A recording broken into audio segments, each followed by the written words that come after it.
The water companies have got a solution to the drought. Come on, you know where this video's going, don't ya? So modern Britain has quietly turned into one giant standing order. Think about everything that you need before you've actually enjoyed any of your money. The government think you're idiots. They've just raised the energy price cap by 30. Don't swipe, guys. Everybody who lives in the UK who've just come across this, you need to see this video. I'll play it now, and this guy has nailed it. The government think we are fucking fools, and a lot of people are. They just don't see it. Look at this video, guys. This is how a normal person reacts to a national emergency alert. And this is how British people react to a national emergency alert on their phone. Oh, got an alert from the government. Let me go make a TikTok about it now.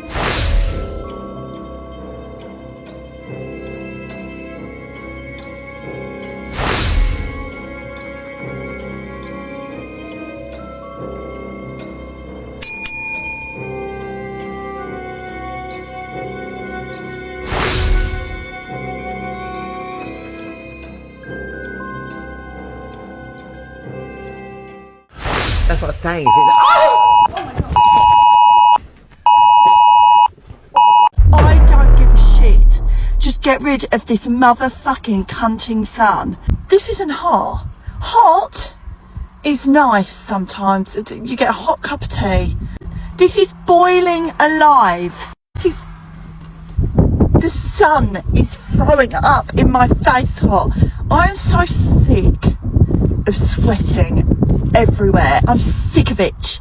I swear to God, if anybody comments saying I'm enjoying this weather's quite nice, I'm gonna block you. I can't deal with your negativity. I can't deal with that, with it making me feel like I'm complaining, and I'm wrong to complain when it's fucking hotter than the sun. Satan is taking me up the arse, dry humping me in a furnace. I'm at my wit's end. I can't get my cleaning done. I'm going to the shops today just to go in the aircon again. Welcome to Blighty Blighted, your daily reminder that, like you saw from the thumbnail, the cost of practically everything in Britain has gone through the roof. And for an awful lot of people, living in the UK is beginning to feel less like paradise and more like bloody hell. And before we get into the bills, I don't know whether you've noticed how difficult it is to get any peace and quiet anymore. You're sitting at home minding your own business, perhaps enjoying a cup of tea, when suddenly your bloody phone starts screaming at you with one of those government emergency alerts. It nearly made me jump out of my skin. I thought somebody had invaded the country. You get this enormous noise blasting out of your phone even when you've got everything on silent. And for a few seconds you're wondering whether World War III has started in the back garden. Now, I'm not saying emergency alerts don't have a purpose.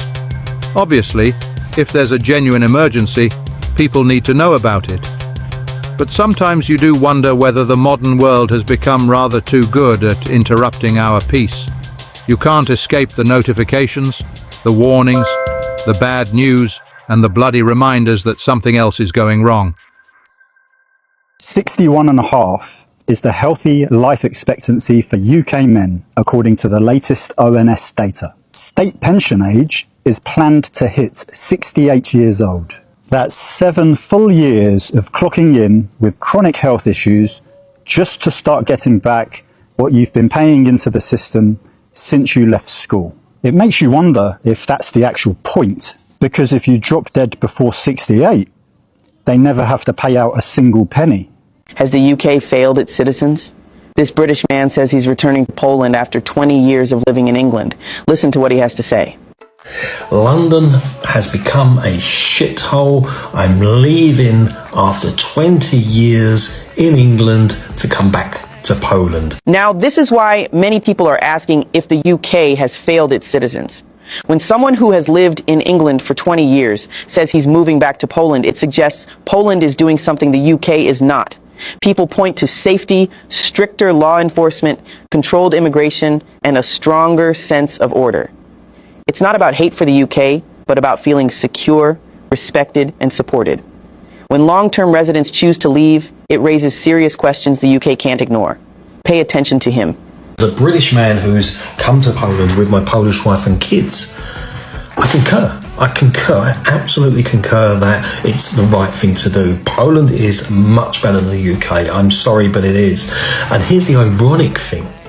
I'm living probably a more British life in Poland than I was in England.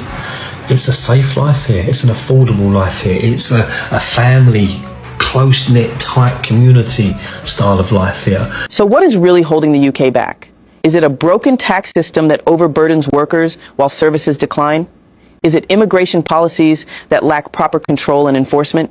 Is it weakening security, poor planning, or leaders avoiding hard decisions? Or is it a combination of all these issues? The UK, many people remember, was safer, more affordable, and more confident in its direction. What we see today feels very different, and that's why this situation is so painful for so many. The real question now is what the UK must do to restore order, fairness, and trust before more people decide to leave. Share your thoughts in the comments. The government think you're idiots. They've just raised the energy price cap by 13% after giving 6 million households a £150 warmer homes discount a few months ago. So they think they can say to you, you're going to be better off under Labour, we're going to reduce your energy prices. They're going to say that, and then they put up energy prices by 13%. That's more. That's on the average UK household will pay £18 a month more, which is what, £220 a year, let's call it. They've given you a discount of £150 or £70 worse off, but apparently you're better off. They think that we are thick. They genuinely think that we don't think with our brains. We hear what they say. Under Labour, we're better off. They're bringing our prices down. Cost of living is going down. And on the other side, they tax you more than they're saving you. Now, you don't have to be a rocket science to work this out. They do crazy policies like this. You're not allowed to drill North Sea oil because it's bad for the climate, but we are allowed to unlock the tariffs that we've put on Russian oil, and we can now buy Russian oil. So they can drill it there, put it on a boat, bring it here, and then we can use it, and that's environmentally friendly. But if we drill it offshore and just pump it in ourselves, that's not. They're mental, right? They're talking about putting like taxes and maybe even banning wood burners. So what we're going to do is we're going to put your energy price up, your gas price going up 23%, your electric price going up 5%, but we're going to stop you having a wood burner because, of course, we wouldn't want you to keep the warm home without buying energy and gas, because we want you to feel better off than you do now. Guys, let me know what you think in the chat. I just think it's crazy that government ministers think they can treat us like complete idiots and tell us that we're better off when in the pocket we know we're not. So vote according to how you feel when you use your brain, guys. Let me know what you think in the chat. Is this just another one of Ed Miliband's crazy ideas? He blames the world when we're spending 23 billion on solar and wind energy here in the UK when it's hardly ever sunny. It's mental. We can buy oil and gas from Venezuela, from America, from China, from the Arab Emirates, but we can't drill it in the North Sea. What we can do is we can let Norway drill it in the North Sea, take it back for refining, put it on a boat, bring it over here, and we can buy it off them because that's environmentally friendly.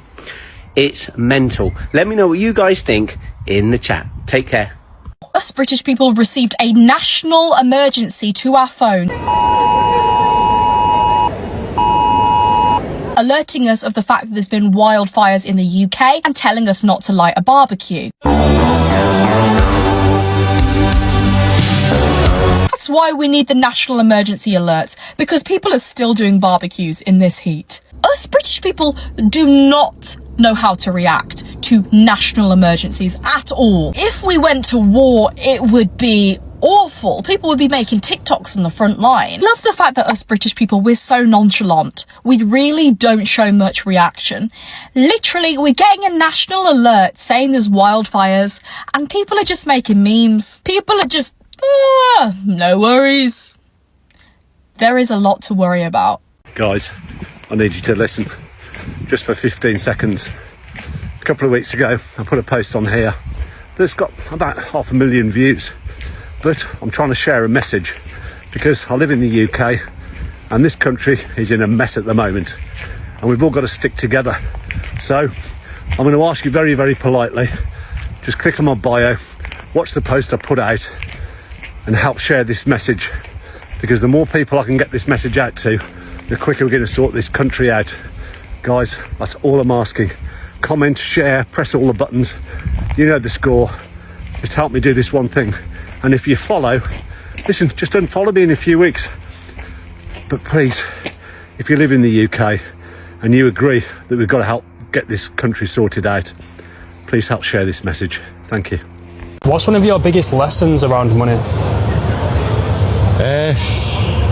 One of the biggest lessons about money is appreciate it when you've got it, I would have thought.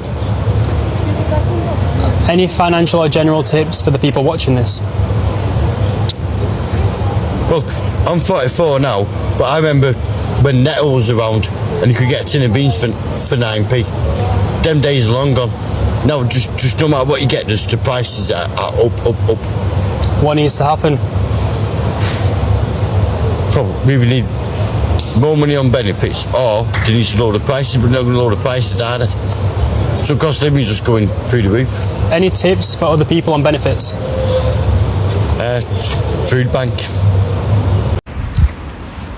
London is literally, oh my gosh, the worst city It's a dump. Everything's so expensive. There's nothing nice. There's not much to do. It's just history. And the way the government is so bureaucratic. There's like so many infrastructural problems, and there's no damn AC anywhere, even when it's hot as hell. Like, oh my gosh, I've never been to like one of the worst cities. This is the worst thing I've ever been to. Like, I've been here before, and I don't bad, but it's literally that bad. I'm so ready to get up out of here. I was just here for work, no leisure, literally just here for work purposes, and I will not be coming unless it's for work. Like, I'm never doing it. Like, I can't. I've just woke up now from working last night into the early hours of the morning. The first video I see is a video from a news channel talking about several things and changes that have been made to accommodate asylum seekers, immigrants, whatever term you want to use for them. The first part of the video talked about how in Cambridge they've made toilets that are squat style, so they don't have the traditional toilet seat or like basin like we've always had in the UK. They've modified toilets for immigrants. Then the next part of the video was this fella who was dressed as a woman. Well, it looked like he was dressed as a woman. He had long hair, he's faffing around, and he's talking about acts of rape and how all rape isn't the same and that it's not a bad thing, there's a spectrum. And then the last part of the video was these members of parliament or MPs or whatever attended a seminar for replacing whiteness, and how a lot of people think the people of the UK or white people are being replaced with immigration or people of different ethnicities, and that this group was trying to convince people that it was actually white people who had created this thing. What is going on? As I said, it's a common topic of conversation in my car, people talking about immigration, and like I've mentioned before, the asylum seeker hotels and how I used to work with people and the fraud and the deception that's caused and stuff. But it's just mind-blowing. How is you have an opinion on this, even like this video I'm putting up now, and people will be like, oh, you shouldn't be saying this, shouldn't be saying. It's just mad. It would not happen in any other countries, people pandering and modifying their ways of life to suit people coming in. Something's really fucking pissing me off today. I keep seeing these things about like young girls in this country are like more scared than ever to walk the streets, and if anybody says anything about it, you get labelled all these fucking bullshit things, and it's just like, where have we fell to as a country? Like, we are literally a shithole. And we used to be such a fucking powerhouse around the world, but now we're just a laughing stock. Isn't it mad? We're just all fucking stupid idiots, mate. We're just getting played like a fiddle by whoever. And there's only so much you can say on these platforms because you get taken down for saying, well, the truth really, but misinformation and all that bullshit. It's just fucking wank. And I feel for people that are scared, man. Nobody should feel scared to walk the streets in their own country. And let's be honest, it's people that aren't from this country, really, that are causing this issue. Because they come from places where their way of life is in no way, shape or form the same as ours. So what they believe is right, in reality is absolutely fucking dead wrong. But as soon as anybody says anything, you get labelled all this bullshit. Where does it end? Do you know what I mean? Where the fuck does it end? I just fucking can't stand this shithole anymore. I don't know about you. But yeah, so, and it's Friday, so I'm just going to stop talking about that now because I want everyone to be happy and hope you're alright. And we've just popped to Tesco, sunny day, went for a nice walk with the kids. Rob's in school, so I was like, let's just get out with the prams. They brought their remote control cars. And we took a prescription to Tesco's to collect that later. While we were there, obviously we're like, let's pick up a few bits, toothpaste, a few snacks, deodorant, you know, just a few basic things. Enough to fit under Phoebe's pram, so not massive amounts. And 40 quid, £40.95. I cannot, like, you know, when you think, I don't even want to pay that, I just want to put the stuff back and forget about it. But like I say, toothpaste, deodorant, not really stuff that you can just think, nah, I won't bother with that. Crazy. Here's 5 foods that could become more expensive in the winter due to the hot and dry summer that we've had. First is bread and flour. The dry conditions have affected parts of the UK wheat crop, which could put pressure on supply and production costs. Number 2, potatoes. Growers have warned that the lack of rain has affected potato crops, with some producing smaller yields. Number 3 is vegetables, especially salad ones. Hot, dry weather and water shortages can reduce crop growth and leave farmers with smaller harvests. The increased cost in watering crops can also push prices up. Number 4, milk and other dairy products. Dry weather means less grass for cows to eat, so farmers may have to spend more money on additional feed. And number 5 is meat. Dry weather can reduce grass growth and affect crops such as wheat and barley that are used for animal feed. Farmers may then need to buy additional feed or use supplies intended for winter, increasing the cost of raising animals. Prices aren't guaranteed to rise, but lower harvests and higher farming costs could put pressure on this winter, which could then be passed on to us, the customer. Yeah, water companies are going to be allowed to charge you more for water during a drought. Ofwat's looking at plans right now that would let suppliers put prices up in summer, or when you use more than a set amount, and it could start from April next year. That's right, water rationing. And they've got a name for it, which means this isn't just some idea. They're calling it surge pricing. The same idea as taxis charging more when it rains, except this is water coming out of your tap from companies you can't switch away from. And guess who caused this problem in the first place? That's right, they did. The timing is unbelievable. 3/4 of the country has just been declared in drought. 27 million people are under hosepipe bans, and the answer from the regulator is to let the companies charge more when it's dry. Fergal Sharkey put it well. These companies have had legal obligations for 40 years to help people reduce demand, and they have utterly failed at it. They've failed on leaks, failed on sewerage, failed to build reservoirs, and now the fix is that you pay more when their system runs short, and it's already being trialled here in my region. Anglian Water ran a scheme covering about 14,000 households in Lincoln and Norwich. The price went from £2.69 per cubic metre to as much as £4.39 between May and August. That's not a small nudge, that's your summer water costing over 60% more, and Anglian are looking at expanding it, which means we're probably all going to get it next year. There's also a version where your usage gets sorted into bands: essential, standard and premium. Water your garden with a hose and you're suddenly a premium customer paying premium rates. Now, to be fair, about half of the customers in that trial did cut their usage, and poorer and vulnerable households were excluded. So the companies will say it works, But we have to hang on a minute. This same week, Ofwat gave 5 suppliers, including Thames Water and Southern Water, permission to raise bills above the levels that had already been agreed. So bills are going to be going up anyway for everyone. And on top of that, they want the power to charge you extra in the summertime. Now, most of these schemes need a smart meter, by the way. So that's where all this is heading. Angela Eagle called the regulation of this industry toothless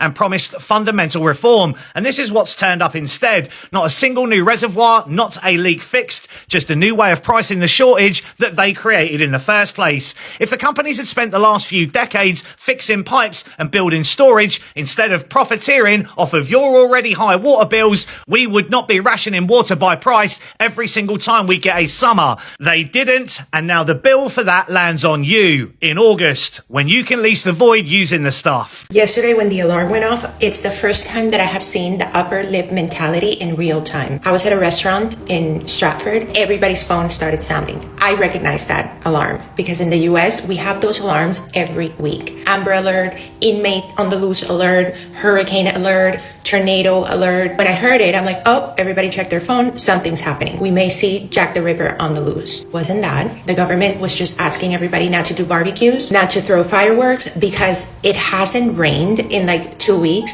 Everything is dry. So one little spark will set the whole country on fire. Well, I'm looking around, trying to see how people react to this. Obviously, I'm thinking it's much worse than that. And everybody just looks at their phone. Some of them were just hearing the sound and they weren't even registering. They were focused on their pints. But it caught my attention that I saw a group of guys, young guys, look at their phone and just putting it down, not even discussing anything. And that was the true definition of British upper lip. And I was able to experience it in real time. Because if there's something about British people is that nothing, and I repeat, nothing will face them. The Amber Alert could have been about a meteor about to land on top of the UK and they would have been like, well, we better go down with another pint. Morning. I urge you to go and watch the interview between the BBC anchor and Zaya Youssef. It's 10:30 on Saturday morning. I've been watching this for nearly 10 minutes. It is mental watching this anchor rudely interrupt. He asks Zaya Youssef a question and then completely just butts in, doesn't allow him to answer the question. He's almost interrogating him. And you could say rightly so. But he's never acted like that with anyone else that I've seen him interview on BBC News. It is mental. But if you look at what happens in the Parliament when people from Reform are speaking, it just transcends now into the news where BBC News anchors are attacking people from Reform, almost blatantly being rude and trying to catch them out and be a little bit offsides with them. But do yourself a favour, go and watch it on Rewind or plug into it now.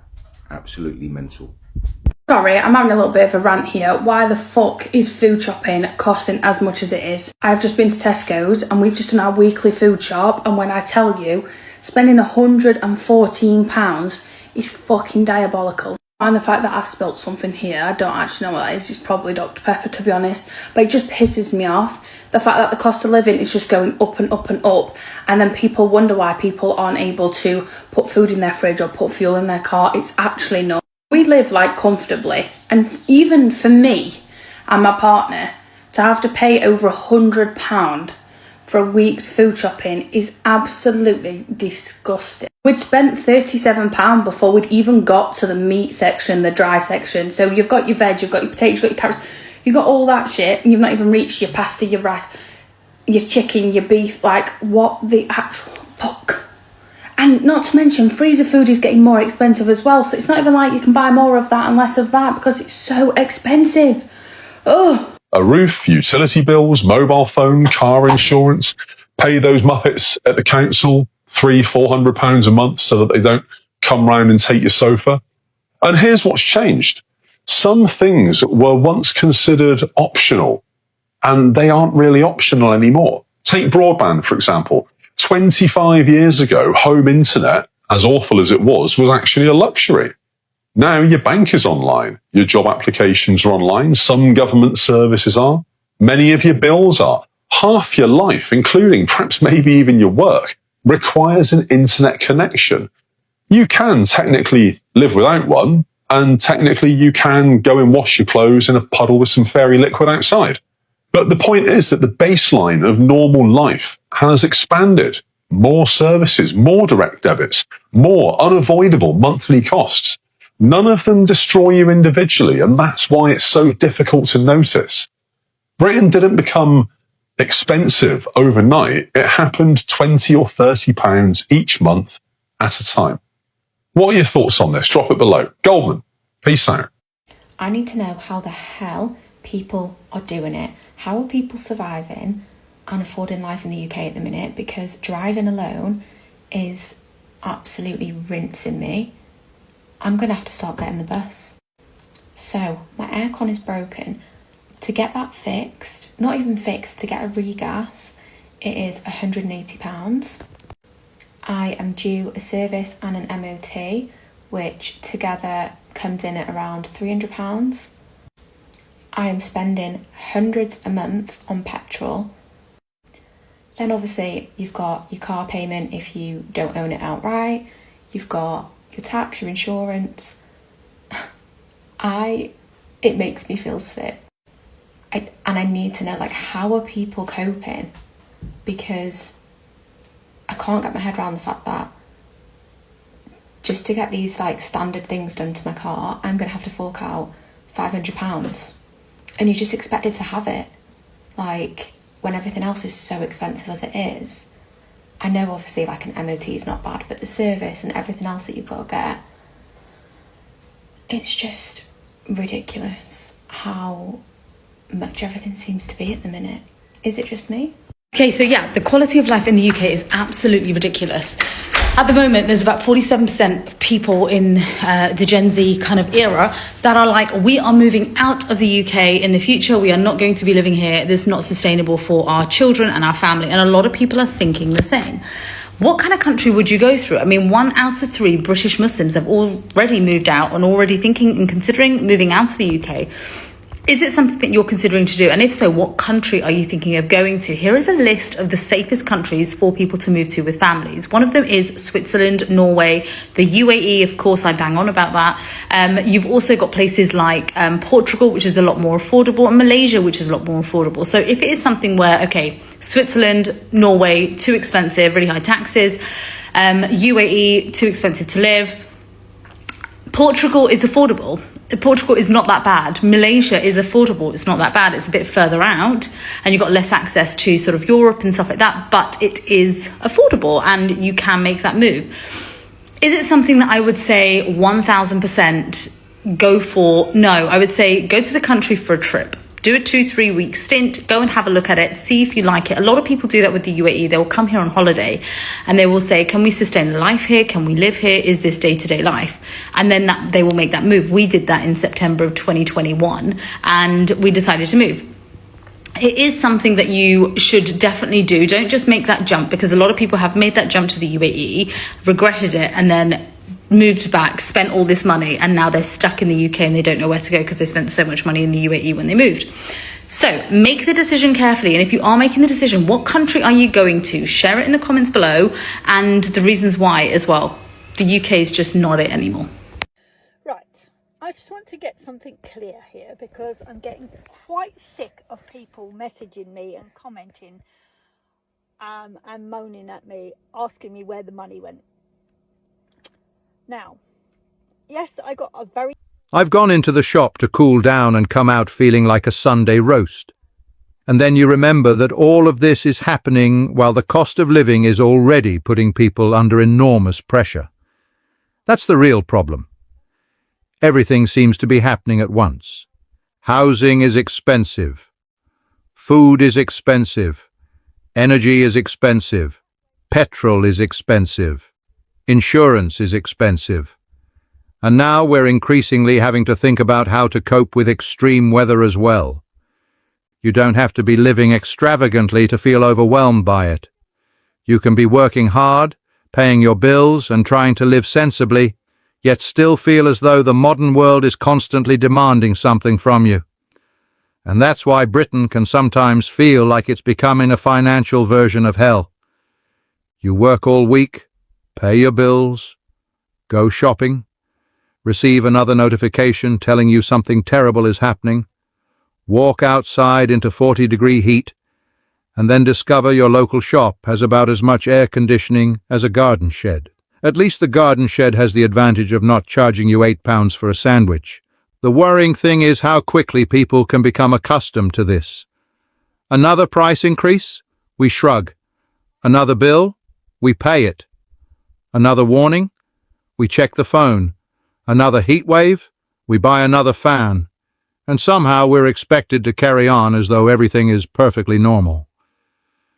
But life shouldn't simply be about enduring one problem after another. People want to enjoy themselves. They want to see friends. They want to take their families out. They want to afford a holiday. They want to sit in a pub without calculating whether the price of a pint has just destroyed the household budget. They want some bloody peace and quiet. And perhaps that's what people are really missing. Not just money. Peace of mind. Because when everything keeps getting more expensive, the weather becomes more extreme, and even your telephone is suddenly screaming emergency warnings at you, it's understandable that people start feeling they've had enough.